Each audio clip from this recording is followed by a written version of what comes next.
Hi friends, welcome to my weekly live stream about the Uno platform. My name is Jérôme Labon from the Uno platform open source project, and I spend about an hour every week talking about what's new with Uno and answering questions, taking a look at issues, and fixing whatever is available.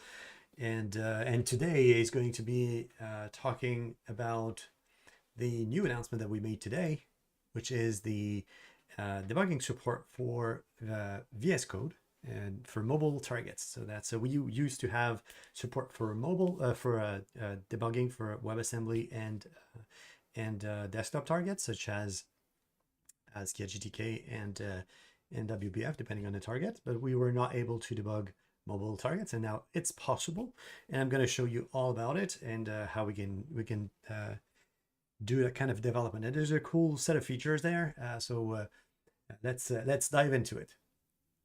So the new extension is all about extending the one that we already had, which is adding features like debugging and breakpoint exceptions, conditional breakpoints, lock points, variables, and a source link and embedded PDB. So that's kind of features that we want to have in terms of getting to a mobile target.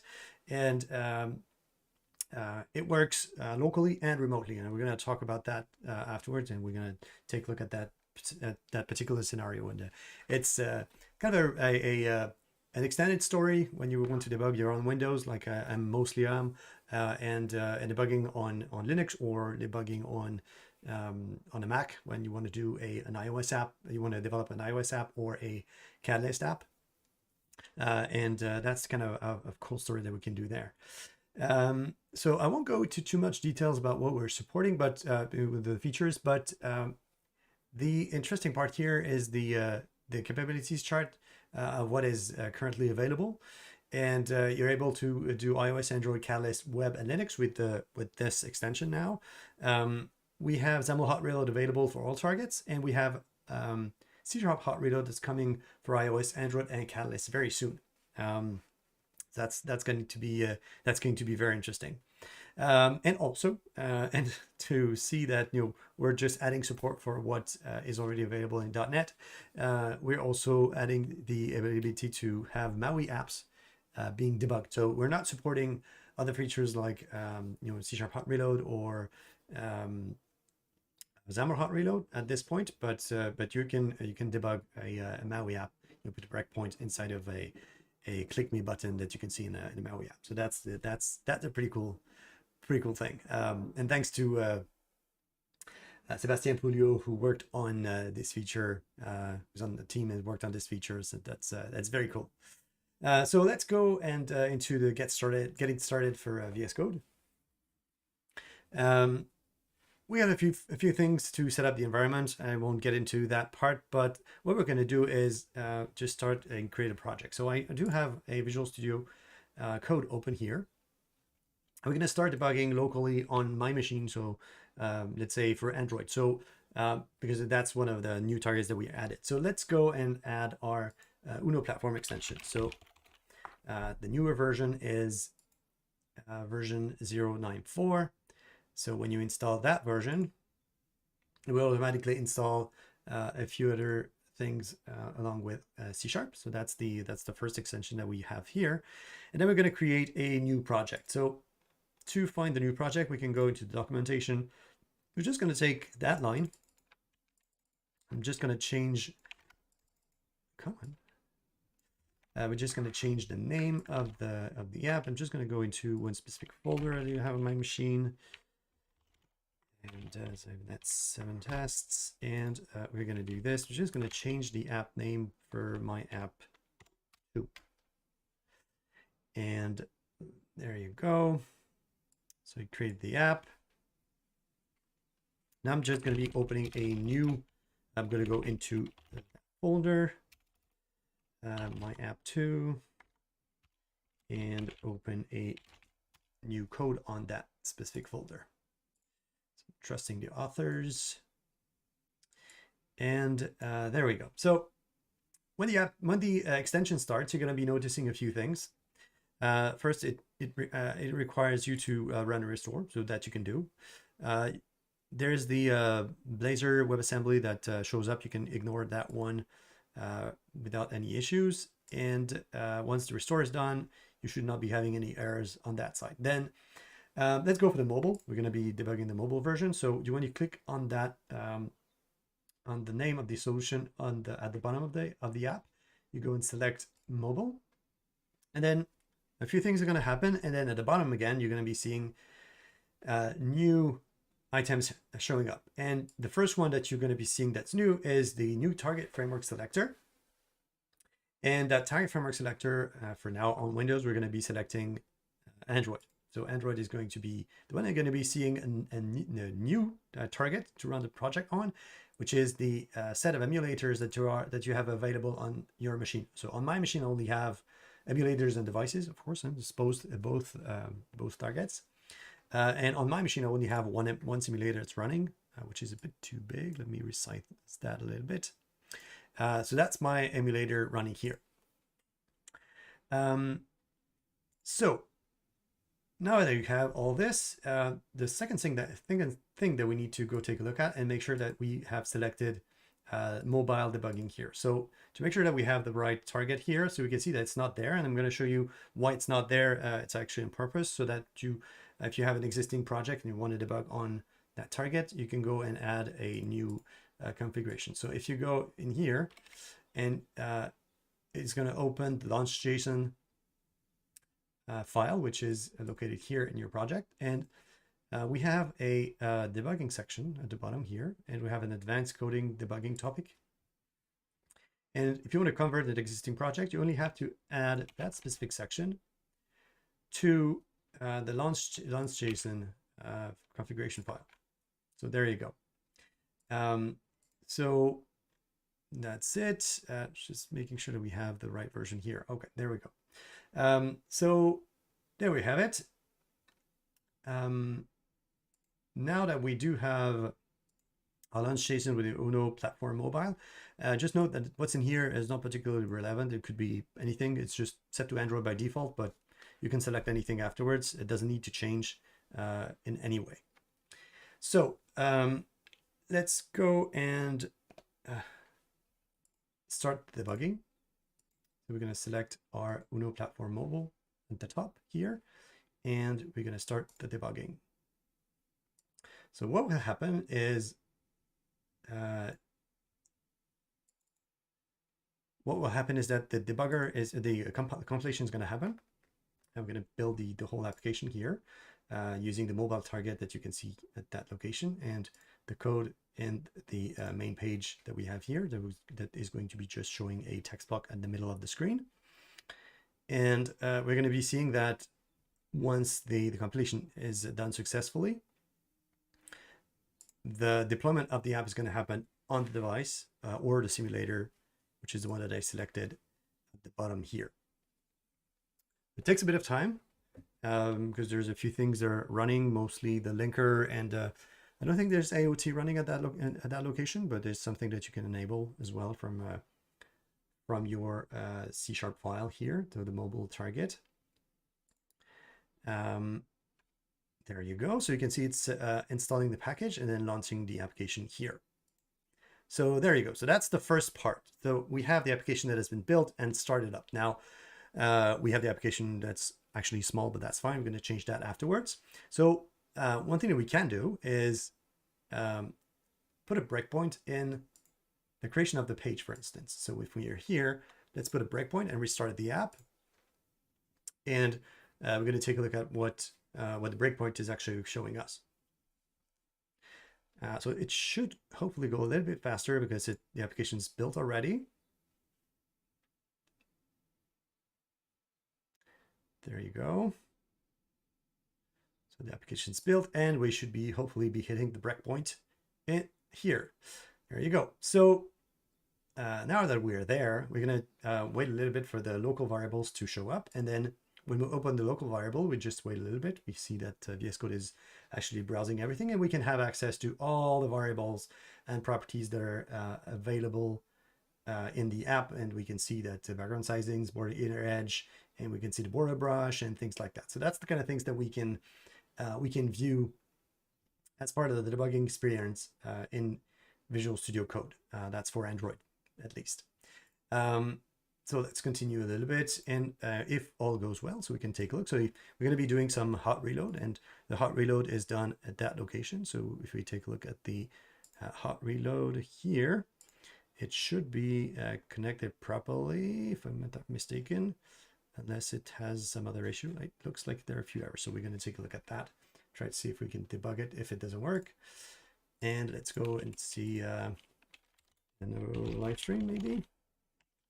Let's see if it all works properly. So it did not. So it looks like we have an issue here, and it's probably because I started the application before restoring everything. So let's try this out. So one of the cool thing about Visual Studio Code is that, and that's very different from Visual Studio, the full Visual Studio, is that you can restart the whole process very quickly. So if I open the palette using Control-Shift P, I do have the reload window here. And what it will do is that it will reset the environment completely, including all the add-ins and all the features that are loaded up as part of the environment. And it will restart fresh. So we can see here that there are no more errors showing up in the Uno platform hot reload feature. And that's one of the interesting things here that we can do. So and that we have fixed as a result. So let's start again and build the application. So I've changed a little bit the XAML. What does it say? It says, oh, that's interesting. Abort. So it says mobile. Oh, iOS is not supported. So I have to select Android again. Probably didn't save. Let's try it again. So you can't do iOS and Android, and that's one of the reasons it failed that way. So you have to select Android at the bottom here. And it looks like the build failed for some reason. Let's see. So it says, okay, so there are a few things that we need to clean up before. So let's do a clean in the terminal, just so let's do a let's go in the my app .mobile, do a .NET clean so that we remove everything. Okay, so it looks like the restore didn't work properly, so we're going to be doing the restore manually.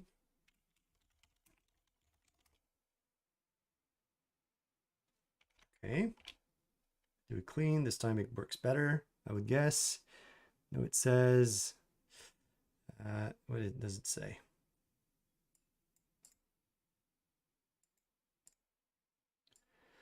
Let me expand that a little bit. It says that that's a file that's being held onto by something. So let's see if it's just building will make it go away. It may.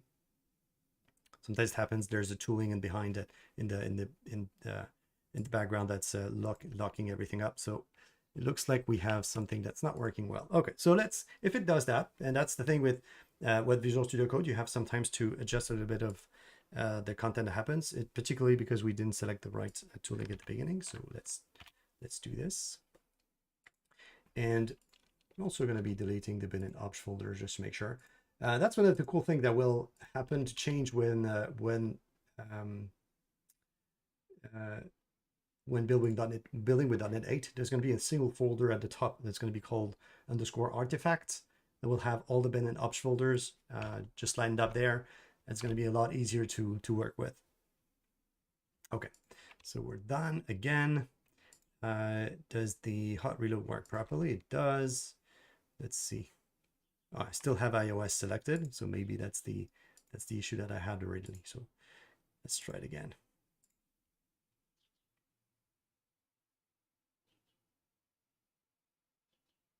Okay, so it's restored. Let's see if it still does the same issue.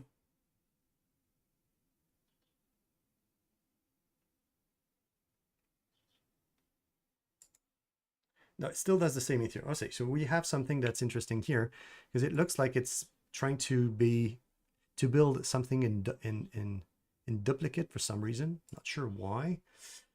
Okay, so let's try something different this time.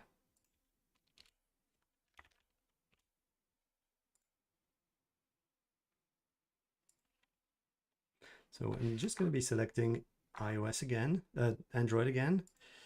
Probably something that we can adjust on our tooling, just that we select the right Android tooling at the right place. Okay, so let's do a restore again.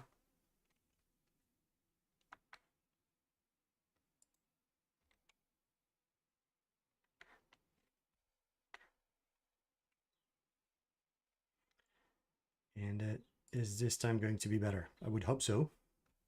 Otherwise, it looks like we're missing something. Okay, so we're definitely missing something. So let's go troubleshoot that part. So we have a duplicate that happens somewhere, a generator that happens to run twice for some reason.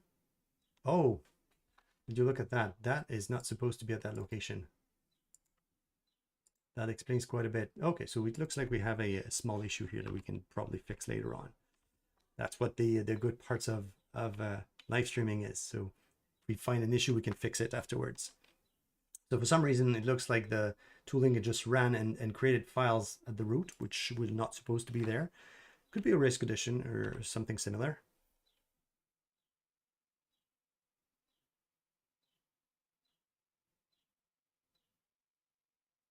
Okay, this time it looks like it did the right thing because it created the mobile project properly. So where should be good to go. It looks like it's because I restarted it looks like it restarted when I restarted the app, I restarted Visual Studio Code. It actually created a separate folder. Not sure exactly why, but we'll see. Try to replicate the behavior and see if we can fix it.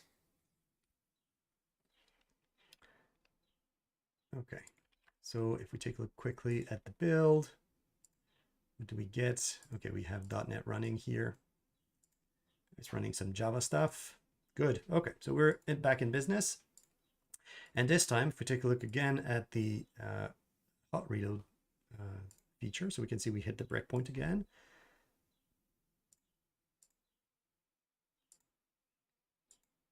So we have the hot reload and the hot reload feature that actually worked. So it's doing all sorts of things here. And if we go to the main page, we should be able to change the SAML and have something updated. There you go. So we have the live stream. If I change, for instance, the background of the page, it becomes red. There are a few tweaks to make. Not sure exactly why we had the source generator that showed up at the beginning, but that's something we can definitely fix, because it looks like it was some generation that happened at the wrong time. Great. Okay, so that's the first part where we have all sorts of things running on Windows. Now let's go take a look at running all of this on the Mac.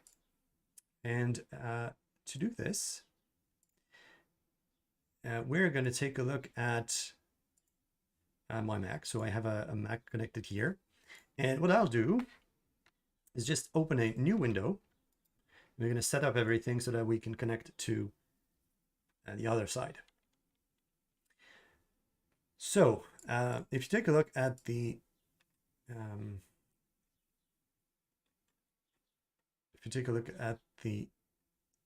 documentation here, there's a section at the bottom with regards to debugging on mobile targets. You have the ability to use the remote SSH add-in. And to do this, I don't know if it's going to be, yeah, it does that. So you can click install. It's probably going to open Visual Studio. Good. And then I click install. There we go. And you can see at the bottom here now there's a green section that allows me to connect to a remote host. So what I'll do is I connect to remote host. So I'm not going to set up the remote, but you can add a new SSH host. So you connect, basically you set the address of your Mac. Given that SSH has been installed on that machine, and then once you're done, you can click on that host, and then that's it. You connect it to your Mac. So what I'll do is I'm going to be creating the same sample that I've done at the beginning, which is creating this section at the top. Let me find it again. There you go here. So that's that one. And I'll be just changing the name of the app again, just to make sure it doesn't conflict. And we're using Android, iOS, Catalyst, Wasm, and GTK. So all targets that are supported by a Mac. So there you have it. So I see Miktitz is asking about the MVP Summit. It went super well. It was very nice to see all those familiar faces, and you'll be able to geek out and talk about all those things that that we all love sharing about all the tooling in .NET and in Visual Studio and others. So that was nice. Okay, so we're on our latest version here. So let's see, not exactly latest actually. We have a new version of the templates, but that's fine. We don't need to install them directly at this point. So because I want to show you how to update the tooling so that we are at the right place. So let's go in our my app 2. I'm going to do a code dot again so that we open a new window. And then we're going to be doing exactly the same that we did before, but this time we're going to be doing it with Catalyst to start with. So I don't know if I have Uno Platform. So Uno Platform is not installed. It says, okay, so this one is not activated. So let's go and select the mobile project. Let's see if it will enable itself properly. I would guess it should. Oh yeah, so what you see here is that those are the local extensions installed on my machine, and those are the ones that are installed remotely on the Mac. And that's super interesting because that's a different set of extensions, and pretty much everything that you're seeing right now is actually executing on the Mac. So the files that I'm seeing here are files that are really on the Mac, and you can see that by taking a look at the path.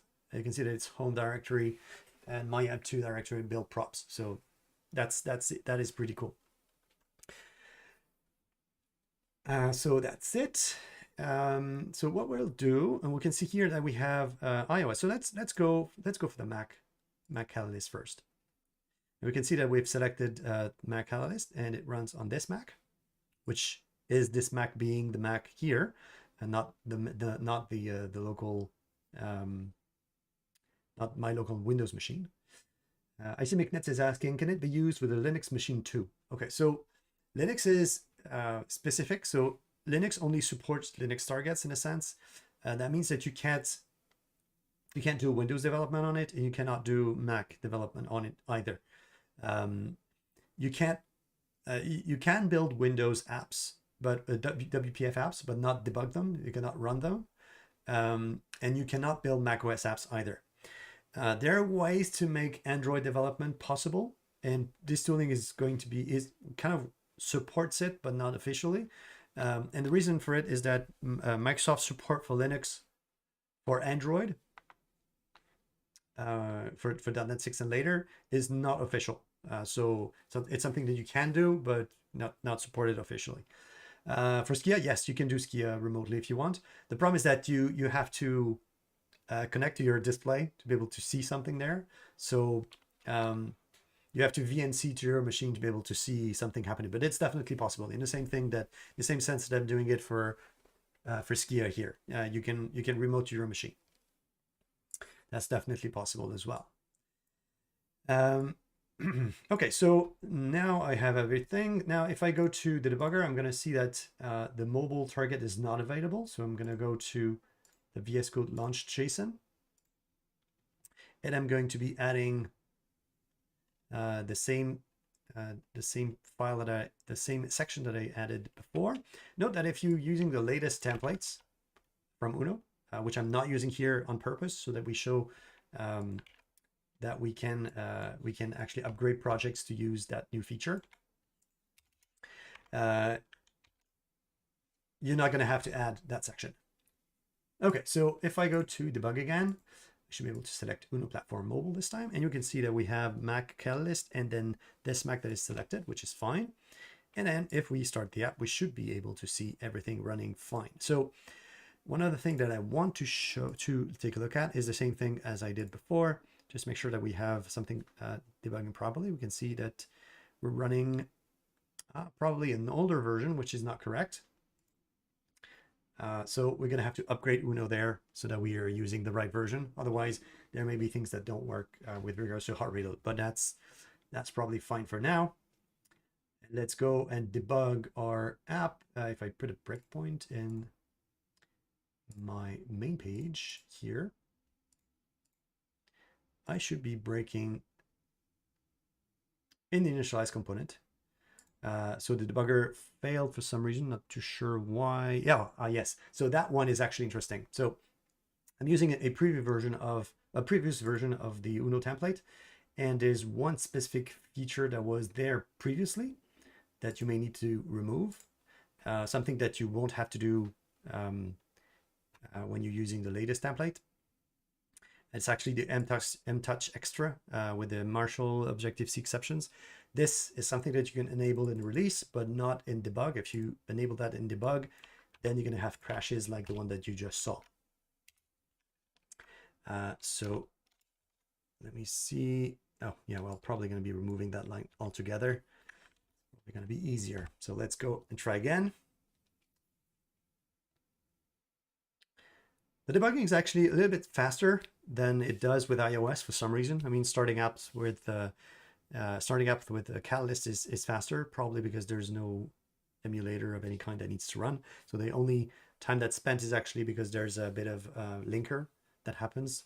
I'm not sure why it's been forced on us for debugging, but you know, it's probably something that we can adjust in the future.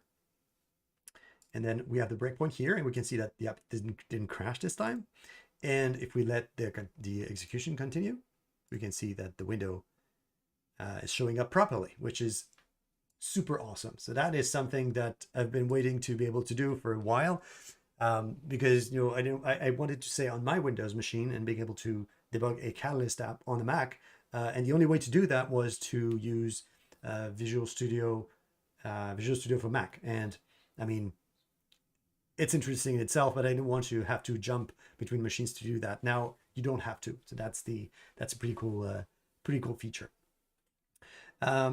So let's just quickly see if we can actually do some hot reload. I'm not too sure because I may have to update Uno there. Oh no, there you go. It actually worked. So the hot reload actually worked. There you go. So let's go and change. And we can see that the hot reload actually reloaded the page. And because I had a breakpoint there, it hit because the page was actually reloaded completely. And if I change the background, for instance, there you have it. We have our new background reddish to in the app running there. So let's go and jump to iOS and see if it works the same. It should be.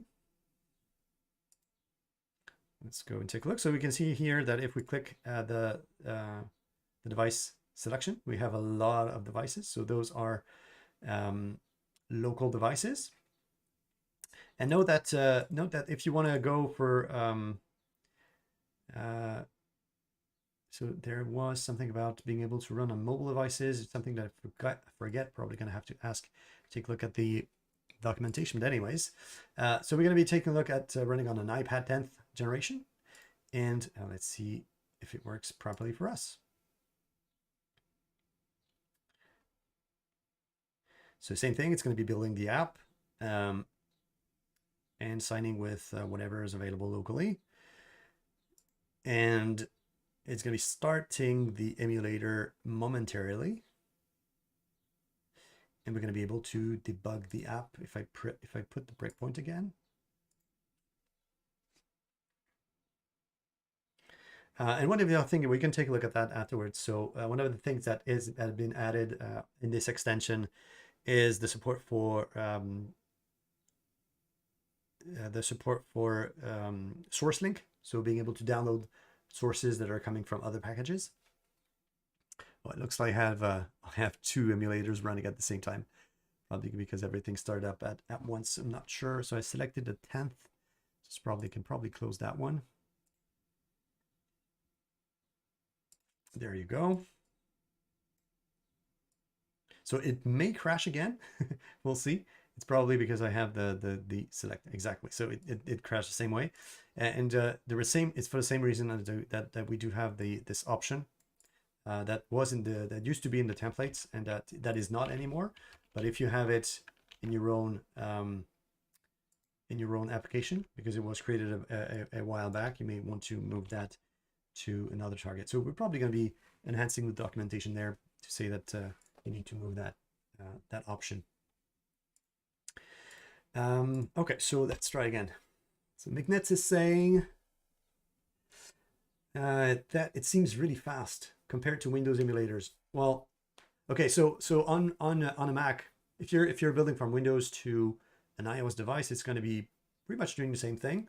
The only thing is that you don't have the component that Visual Studio needs to run with, which is what is called the MTBS. So I don't remember exactly what that meant. It's something Mac. Well, it's Monotouch build service. That's the build server. That's what it was called originally. So you don't need to have that part for all of it to run properly. And so less components to synchronize and everything like that. So that's pretty cool to see.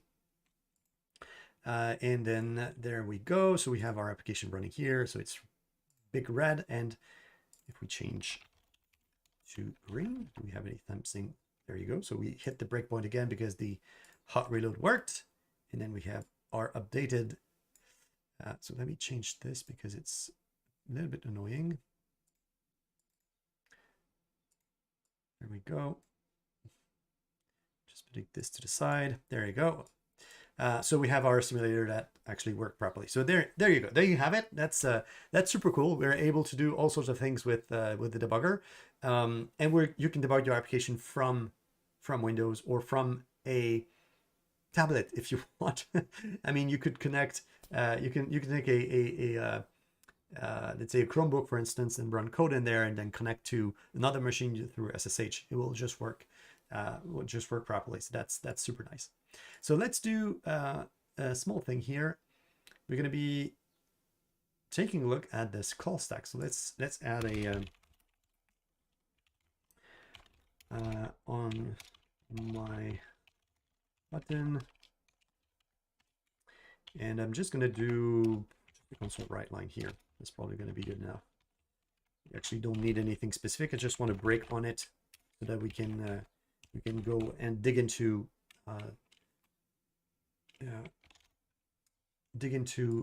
source link. Okay, so I have this. It's just going to be adding a button. So we can see that we do have the IntelliSense still working. So code completion. So that's pretty nice. And we have click me. And then we can go and use the xbind.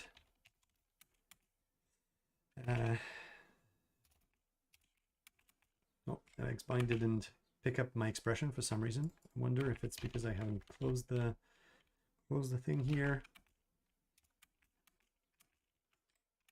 Nope, looks like we have a small issue here. Okay, so I have on text so it was on my button. Wonder why we don't have the auto completion here not happening. So I'm gonna have to figure that one out. Okay, so this is our button. We can click the button, and then when it happens, we're gonna be hitting the breakpoint at that location and see where that goes. Let's try again. Actually, let's go and use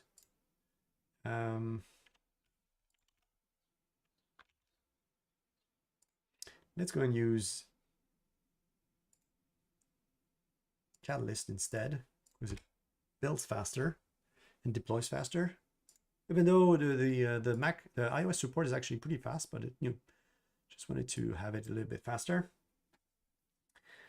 So that Aaron is asking if Microsoft will do a new extension for the debugging Visual Studio Code. Will it integrate with this extension?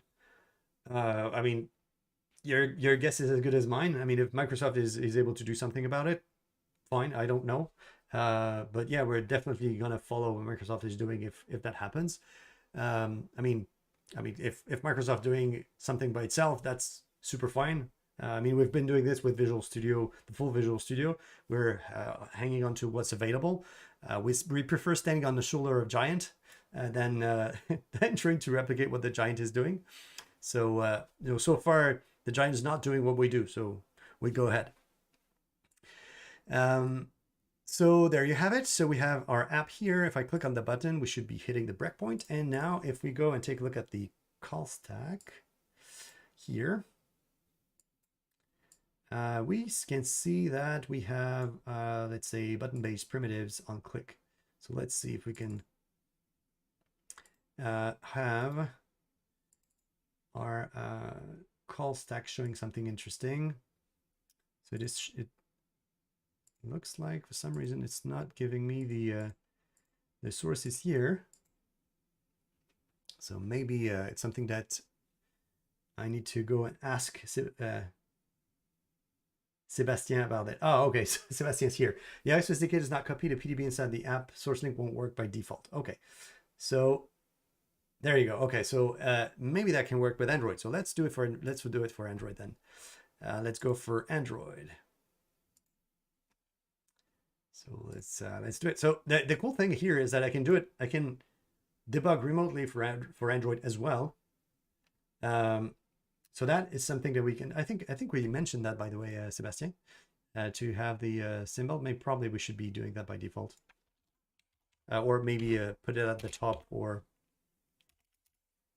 I don't think we had that. Oh, there it is. Okay. So probably a list of gotchas at the top in our documentations that we need to. If you want to do debugging, let's install that. We're probably gonna add that directly at the top. That's a good thing. Okay, so I have selected my tablet. That should be running very soon here.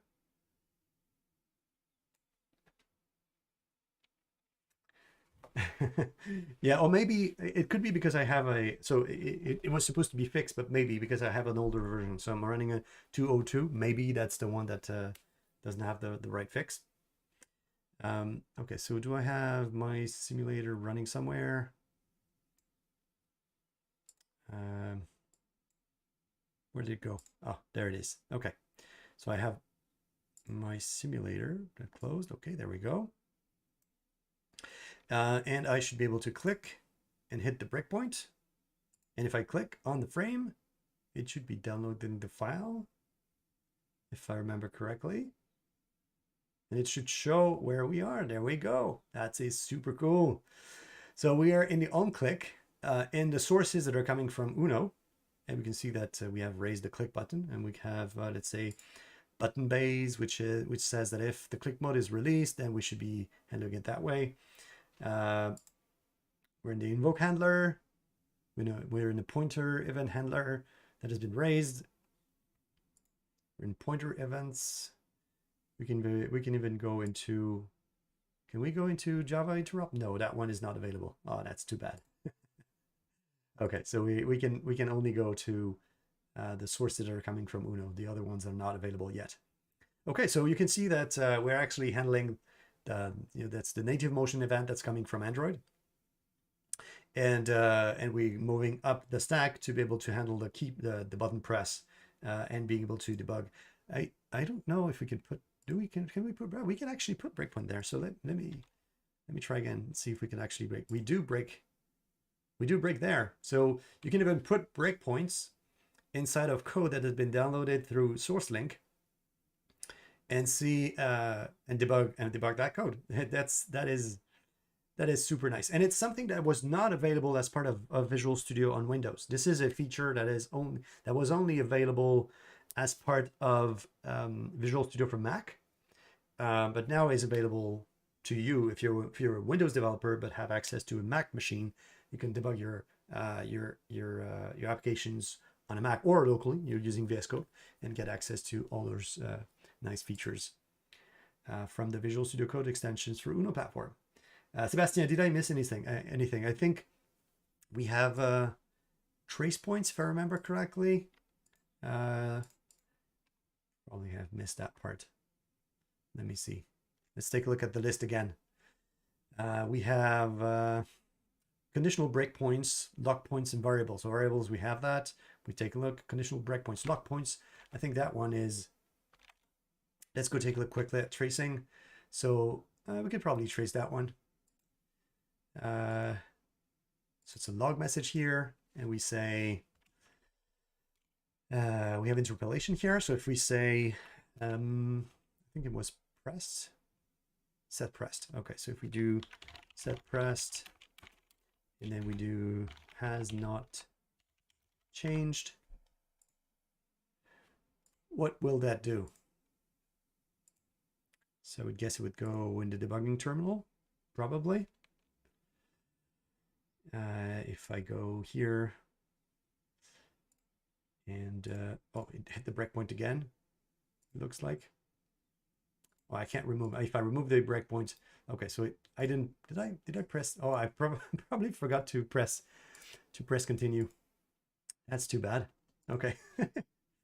Okay, so let's try again. This says set pressed has not changed. Okay, so I'm just gonna start again. Oh, it's actually breaking every time. Is it supposed to do this? I'm not too sure. Sebastian, do you know if it's supposed to be breaking every time, even though we set a log message? Because it looks like it is.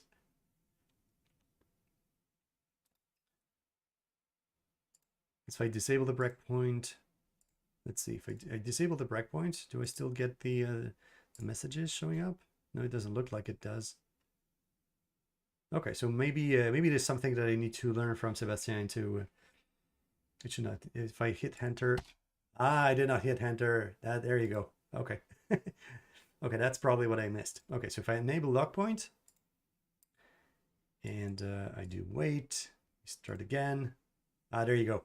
If it's a lock point, it's supposed to be a square here. It looks like it's still breaking. Probably because I have a. What did I do? Did I break something? It probably broke something. Oh, there you go. Set price false. Okay, there you go. We have it. Okay. So we have press state false, set press false. So we can see that the not changed as false is behaving differently. But it looks like we're still breaking on it somehow.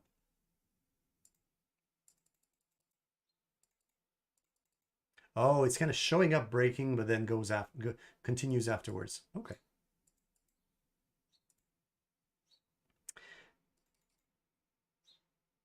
That is interesting. So maybe we still have a few things that we need to change.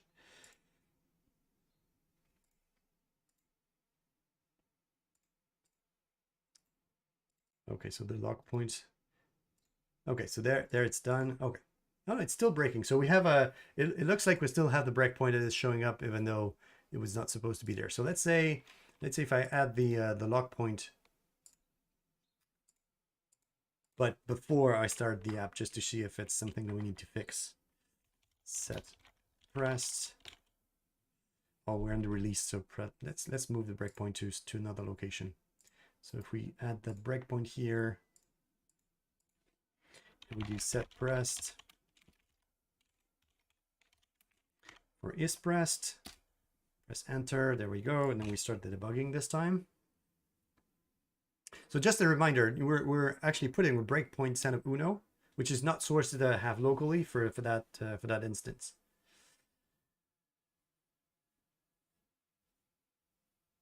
I do have one in the main page, so I did see that. Maybe I did see that one. Maybe that was the why it broke. That probably was that.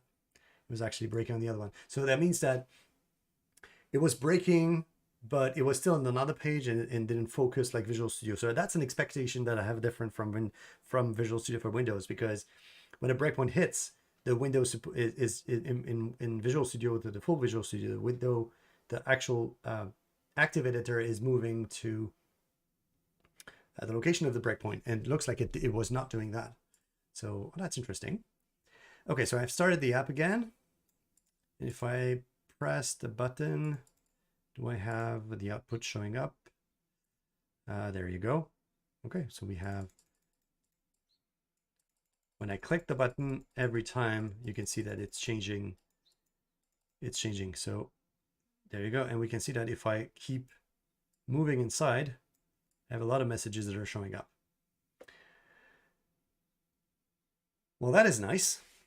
That is a very cool feature. I hope you're going to be making good use of it, because we're definitely already using that to be able to debug applications on the Mac without having to be on the Mac directly. Yeah, it's it's a super fun way of doing debug development and making sure that you have the same environment everywhere. That's very good. Okay, so that's it. Anything else, Sebastian, that I may have missed? I see that we had variable, we have source link, and embedding inside. I think that's it. So upcoming, the support for hot reload in C#. Currently, it's not doing the right thing, and you're probably going to be seeing a lot of errors that are doing that if you're changing C#. But we'll see where that goes, and we're definitely going to be working on that.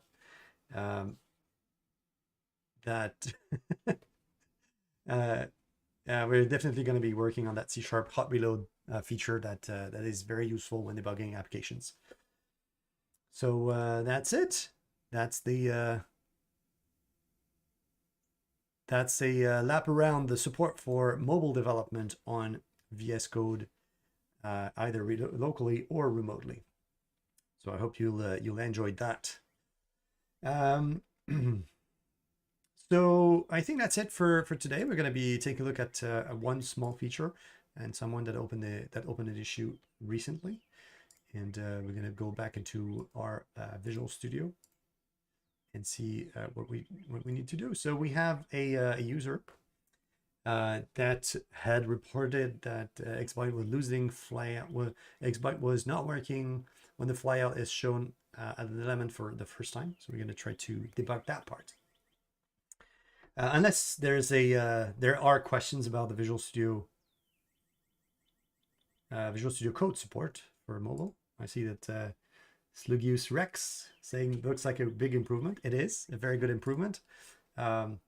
It's a very nice feature, and we're eager to see what people are going to be doing with it, because not everyone's happy with the support of Visual Studio for Visual Studio, the full Visual Studio.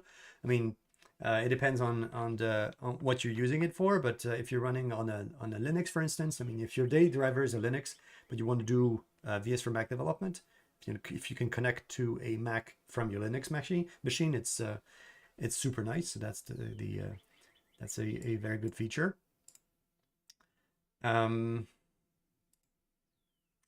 So let's continue. So we have an Xbind losing feature, Xbind losing when flyout is shown as a element for the first time. So let's try to debug that one.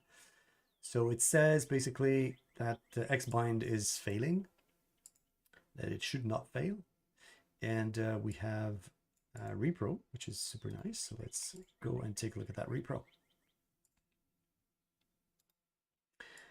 So let's see what we do have. So which version do I have installed here? I have 16.6 preview 3. Okay, so let's go for the preview 3. See, the preview 6 is out. My guess is that there's going to be a new one. I'll probably not one today, because I think the preview 6 happened last week. So probably not going to be really not going to be releasing a new version every week.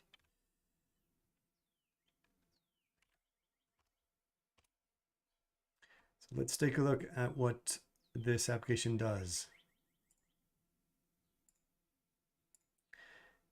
So it's a small sample with a main page, a bit of C#. What's in the XAML there? We have a scroll viewer with an items repeater inside. Okay, so that complexifies the thing a little bit. And I don't know if David from the team is watching this. maybe something that that will be of interest for him.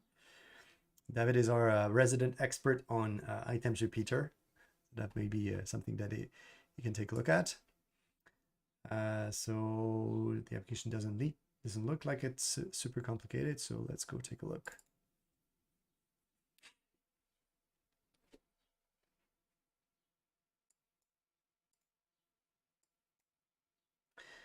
Okay, so the test ground, we should probably be using WPF. It's probably the easiest way.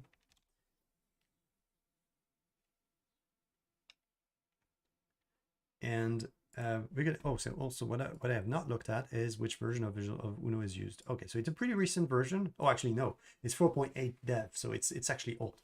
So we're gonna see, because there were a few things that were fixed before in that area with bindings on data templates and other elements like this. We're gonna see if we can repeat the behavior. So the wait for elements to load. Click on more button on any element, flyout appears. Okay, click again, and nothing happens. Okay. Okay. Oh, it works. Okay, so it works on the second one, but not the first one. That is interesting. So let's see if we recycle the item. Is it doing better? Not at all. Okay, so it works on the second, but not the first. That is very interesting. Okay, so first, to make sure that we have something, something that works properly, we're going to be upgrading to the latest version. So we're going to go to get info. Let's go take a look at the last version on the pre-release. And we're talking about 498.11. So let's change all this for 8.11. It's 9. So we're going to be seeing if we have fixed something in the meantime. That may very well be the case, because I can see that in the main page there were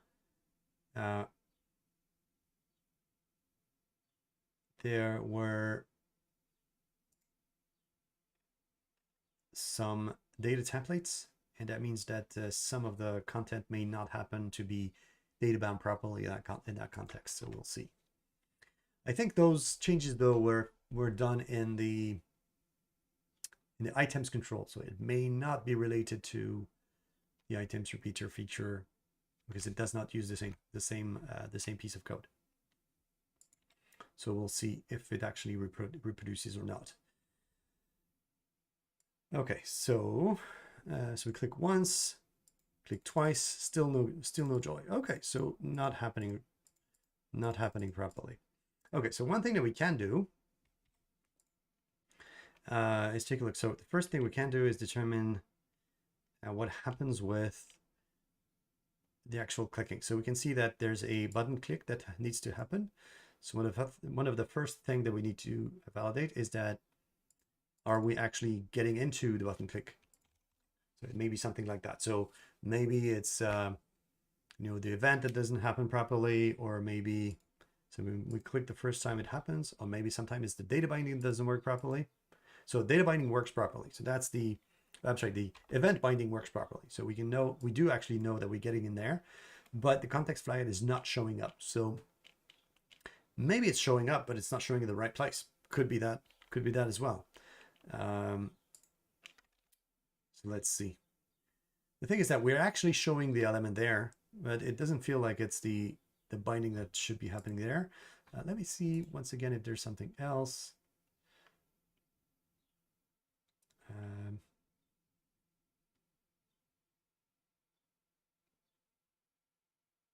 So there's a tag property on the flyout. Okay, so it shows that we have the context flyout. The context flyout is a flyout that is, where is it defined? Flyout. Okay, so context flyout is actually a resource here.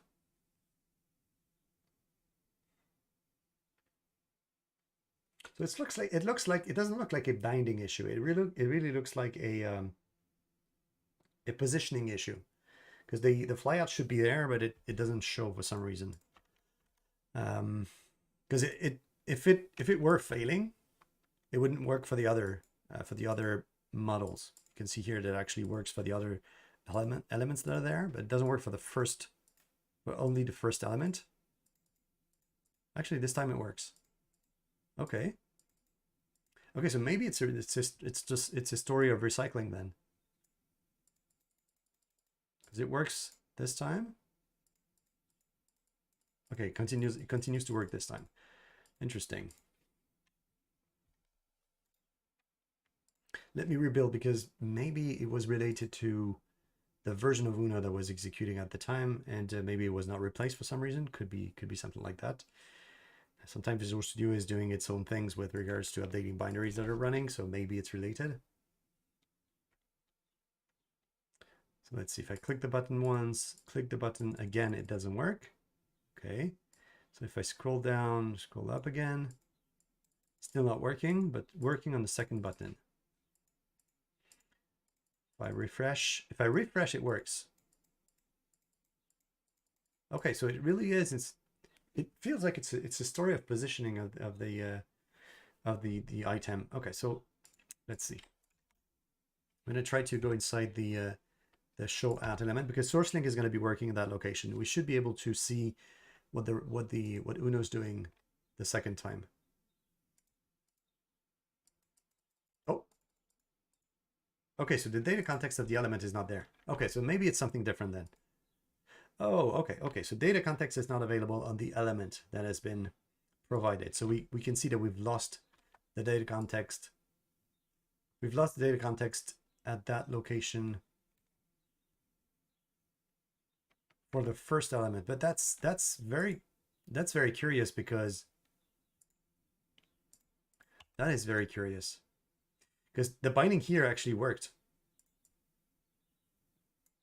So we have a binding that actually worked, but the context that is provided to the button here is not the right one.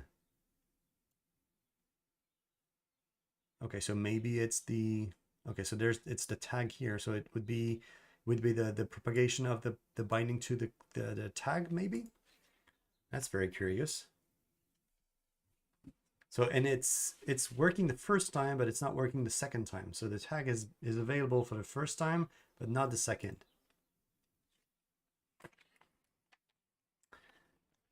It's best if I don't lose batteries to my headset.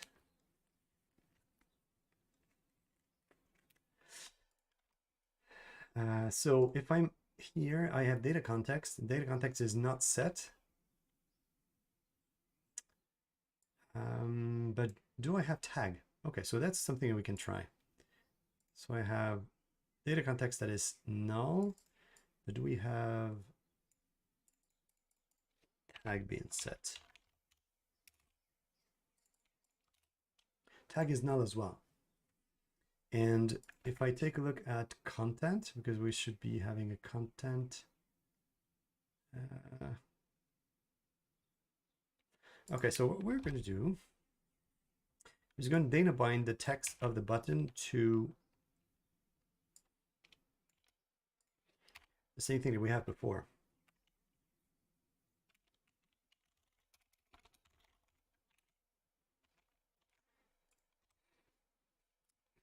So Slugius Rex is asking, does Skia suffer from loading unloaded events called too early? I'm finding that WASM FX data binding this way. Yes, it does. It's something we have not yet fixed. It's something that we are currently looking into. And it's actually causing some trouble for many people. So it's definitely something that we want to fix. It's not an easy task, particularly because it's something that we have that has a large dependency on how all platforms behave, and they behave differently, particularly on Android and iOS. But we're definitely taking a look at it.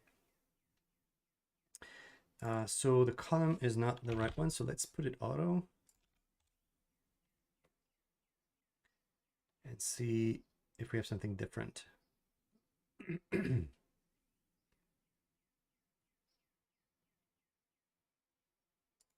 Okay, so model is good for the first time. Oh, and we can see the model is being modified.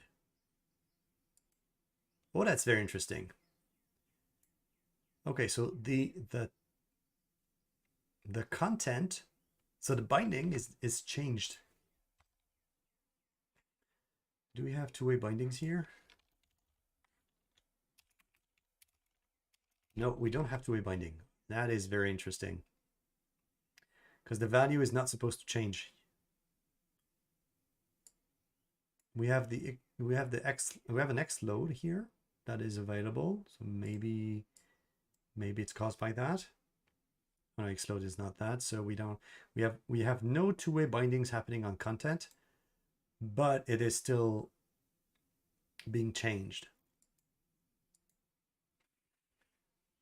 Oh, that is odd. That is very odd. Okay, so we're going to be doing something interesting here. How do we do that? So we're going to be breaking somewhere in there and see who changes this part. And it's not supposed to happen. So we're going to do something that's not super, maybe not super clean, but let's see how we do. We do hook onto some modifications there. So we're going to be hooking onto changes in register property change callback. So we're going to be trying to look at the changes in the button here. So we're going to be changing we're going to try to hook onto the changes on content here. To do that, we're going to be doing things like button on content property, and we're going to be adding a callback. So S and E. That should be enough. And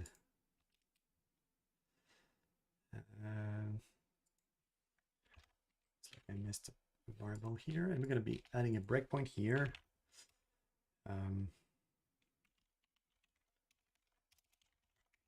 Let's just put a breakpoint here and see what happens. So we should not be getting any change of the content property here, but it looks like we are. So there's something that changes the data context of the item for no apparent reason. We're going to try to figure out why. So we have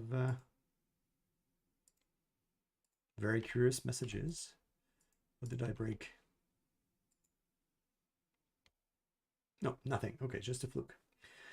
So Mohammed is asking for, what about supporting mobile dev on Linux? Will we see that anytime soon? Okay, so I mentioned that at the beginning. Mobile dev on Linux is something that is not available for Mac. For Mac and for well, actually Mac, because there's only those. And Android development for mobile is kind of supported, but not officially. So if you look around enough in the Android repository, so Xamarin Android repository, you may find packages that are talking about Linux and that provide a support for debugging on Linux. Our tooling is available on Linux as well. It works. If you're trying it on Linux, it will work because it's compatible. But we're not giving directions on how to install it. But if you search for it enough, you're going to find it. Okay, so if I click on the button, I have registered on the callback, and let's see if we hit that breakpoint. We do. Okay, so we can see that we're modified. So the sender is button, and the event is the property name, which is not super useful. But we can see that the element content will probably have changed to null, which is not good. It's supposed to be something else. So let's go and take a look at the external code and see who's actually changing all this. And that's super interesting. That is very interesting. Okay, so it looks like we have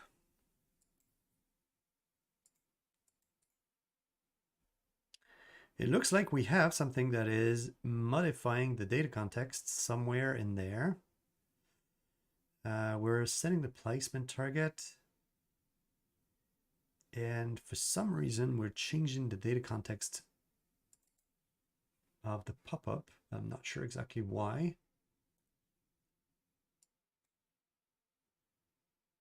Okay, so we're saying that we're at show at core. Not what I wanted. Red show at core and then placement targets. Okay, that one's probably generated. That's why it's doing that. Well, let's have it decompile everything. Let's see what it will do. It's supposed to be using generated code. It looks like it does not. And it's supposed to be using source link, but it's not at that point.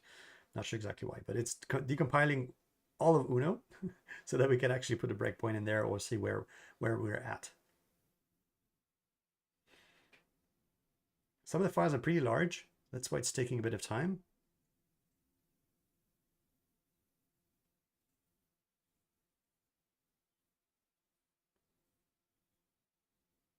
Okay. So we're setting the placement target on the pop-up. And for some reason, we're propagating the data context to the button. I have to say, I'm not sure why. Could be because the placement target is a property. Oh, I see what that is. Oh, that is very interesting. Okay, so that is a tricky one. So placement target is a property. It's probably hidden. Is it internal? I don't think it is. Okay, so placement target is a property that is on.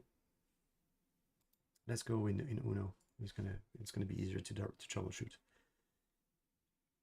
And we have implicit propagation of the data context through properties that are of type dependency object. And that's probably why the data context is propagating incorrectly through that property. So maybe we have to change something there to prevent the data context to be propagated down to that property in that direction. So we can open Skia. And we're going to stop on this afterwards. And we're going to try to see if we can fix that afterwards, probably next week or during the week if someone's priorities have changed.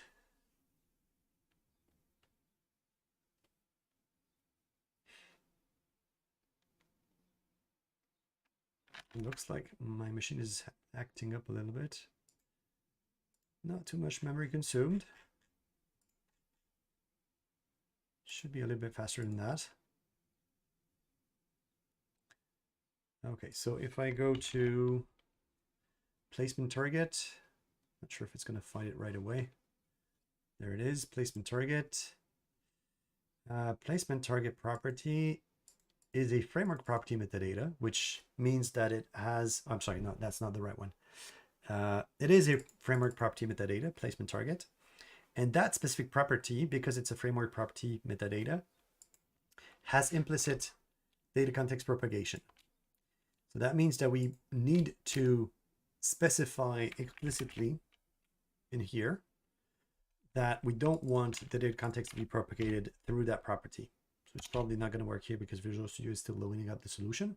But there's a property specifically that says on that property, even though it is a framework element or a dependency object, don't propagate data context through there. So I think it is value does not hinder data context. So we can set that property specifically, and the data context will not flow through and get the data context down to the element being data bound, to being shown as a target. And that only happens because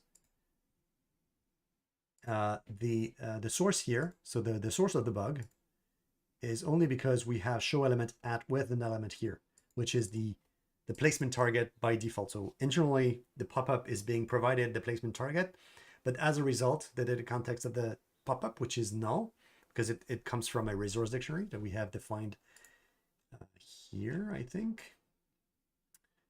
It's defined somewhere in there. So the menu flyout here, that is a pop-up, and the pop-up doesn't have any data context because it comes from nothing. Then the null is getting propagated down as a result of the property being inheritable in a sense. So we're gonna have to adjust that part so that we don't have the data context flowing the wrong direction. So that's it. I think we have our source here, and we can probably fix that for next week. So that's it for today. I hope you enjoyed the session, particularly with the new announcement of the Visual Studio for mobile, Visual Studio Code for mobile debugging, and that's super nice. And if you want to ask questions next week, and you're just looking at the recording, give me a follow on either YouTube or on Twitch. And until next week, happy coding. Bye for now.